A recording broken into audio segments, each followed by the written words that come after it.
New York शहर की ऊंची ऊंची इमारतों के बीच एक साधारण सा लड़का रहता था, पीटर पार्कर। बाहर से वह बिल्कुल सामान्य कॉलेज का छात्र दिखता था, लेकिन उसके भीतर एक ऐसा रहस्य छुपा था जिसे बहुत कम लोग जानते थे। वही रहस्य उसे बनाता था स्पाइडरमैन। पहला मोड़, मकड़ी का डंक।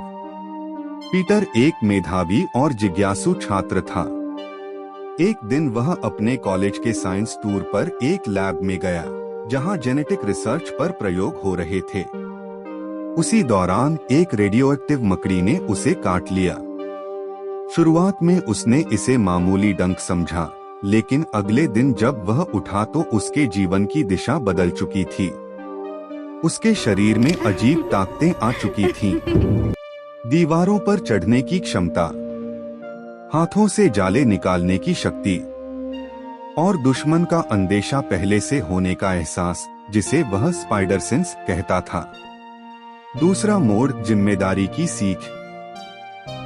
शुरुआत में पीटर ने अपनी शक्तियों को मजे और नाम शोहरत कमाने के लिए इस्तेमाल किया। वह एक टीवी शो में जाकर स्टंट करने लगा और मशहूर हो गया। लेकिन किस्मत को कुछ और मंजूर था। एक दिन जब उसने एक चोर को भागते देखा, तो उसने उसे रोकने की कोशिश नहीं की।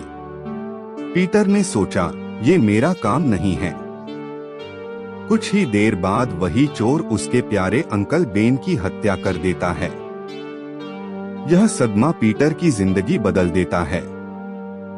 अंकल बेन की कही बात हमेशा उसके दिल में गूंजती रही। बड़ी ताकत के साथ बड़ी जिम्मेदारी भी आती है। तीसरा मोड़, हीरो की शुरुआत।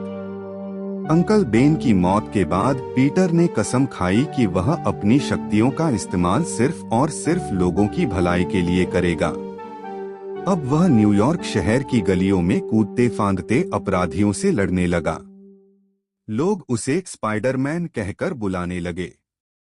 शुरू में पुलिस उसे अपराधी समझती थी, पर धीरे धीरे लोगों ने महसूस किया कि वह शहर का रक्षक है। चौथा मोड़, ग्रीन गोब्लिन से टकराव। हर हीरो की तरह स्पाइडरमैन के भी दुश्मन थे। सबसे खतरनाक उनमें से एक था नॉर्मन ऑसबॉर्न, जो ग्रीन गोब्लिन बन गया। ग्रीन गोब्लिन ने पीटर की ताकतों को चुनौती दी। उसने मासूम लोगों की जान को खतरे में डालकर पीटर को मजबूर किया कि वह अपने डर से बाहर निकले। एक बार तो उसने पीटर की सबसे प्यारी दोस्त मेरी जेन को पुल से नीचे गिरा दिया। स्पाइडरमैन ने अपनी जान दांव पर लगाकर उसे बचा लिया। इस लड़ाई ने साबित किया कि स्पाइडरमैन सिर्फ ताकतवर नहीं, बल्कि साहसी और त्यागी भी है।